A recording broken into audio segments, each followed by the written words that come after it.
की सोयाबीनच्या बाबतीत सोयाबीन मोठ्या प्रमाणात विदर्भ मराठवाड्यामध्ये होतं.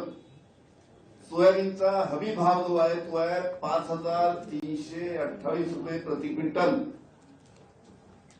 हा सोयाबीनचा हमी भाव असताना सुद्धा आज शेतकऱ्यांचं सोयाबीन हे 3,3233 रुपयापर्यंत विकलं जातं. सोयाबीनची आतापर्यंत खरेदी केंद्रच त्या सरकारने चालू केली नाही. अद्यापही राज्याला कुठलीही शेतकऱ्यांच्यासाठी मदत मिळाली नाही. अशा शेतकरी विरोधी सरकारच्या चहा पाण्याला जाण्याचं औचित्य आम्हाला वाटत नाही. मी या पलीकडे पुन्हा सांगेल आपल्याला की राज्यामध्ये शेतकऱ्यांचा अवमान करण्याची चळावळच चालली आहे. नतरस्थ लोकांच्या चहा पाण्याला जाण्याचं आम्ही टाळलेलं आहे. राज्याची तिजोरी खाली झाली आहे.